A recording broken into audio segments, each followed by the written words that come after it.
Tim Kirby Russia hot takes. How dare you, Tim, support what those Russians are doing in Ukraine? It's evil, it's wrong. Da, da, da, da, da. Well, I can tell you one thing. If you just started to become interested in this political event like a couple days ago, and all you've seen are headlines from CNN and the BBC, then that opinion makes sense. Your criticism of me probably is actually really fair in that sense. But here's the thing. This problem with Ukraine has been going on for 8 years. 8 years of Russian-speaking civilians being bombed and killed by the thousands in the Donbass, while Moscow has tried to do what they can, be it pressure, be it pleading, to get the Kiev side to obey the Minsk agreements that they signed off on as a sort of peace plan. Well, after 8 years, none of that happened. One other thing that's very important to note, and maybe something you should try to imagine if you think that I'm some sort of monster for supporting Russia, is that the Ukrainians made the Russian language illegal. How fascistic, how hateful, how insane is that? Imagine if in the future of the United States, the Latino population rose to the majority, right?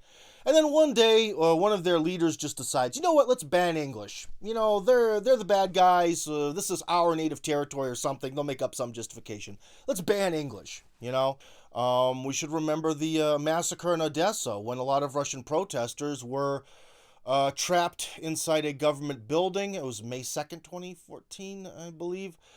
Trapped inside a government building. The neo-Nazis locked the doors and burnt all of them alive.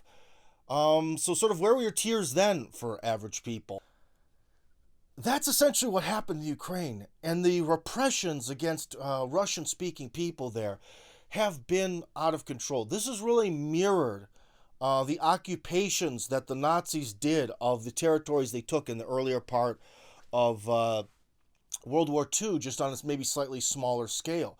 And especially in places like Mariupol, which were really a hotbed for torture and killings of Russian speakers. When the real truth comes out about what happened in Mariupol as the Russians take over it, that's going to be where the real shock is. Of course, the Western media is never going to cover it, but c'est la vie.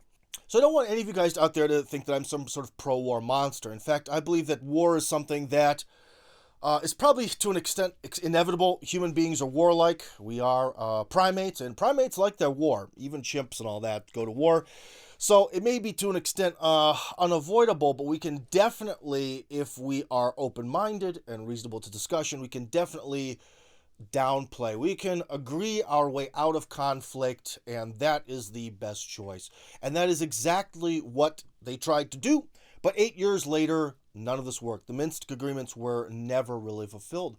And I believe it was on then February 21st or 22nd, the day before the Russians actually went in, that OBSC or whatever, that organization that usually is very biased in terms of European reporting of what's happening in the Donbass. Even they said, I think, something like 11,000 shells hit targets in the Donbass. So the Ukrainians have done a fantastic job of provoking the Russians as much as they can. And even from Zelensky. I think probably when Zelensky said publicly that he was really interested in pursuing atomic weapons, that probably was just the end of it. That was probably the end of the Russian patience right there. So, yeah, guys, if you have a view of this Ukrainian crisis that goes back 2 or 3 days, maybe I seem like a warmongering monster to you and all the nasty messages you've sent me make sense. But if you go back and look at the greater context, especially listen to what Putin said on the eve of the invasion, where he took 90 minutes to explain all the history, all of their motivations, why they're doing this. Take a listen to that, then write me hate mail. All right?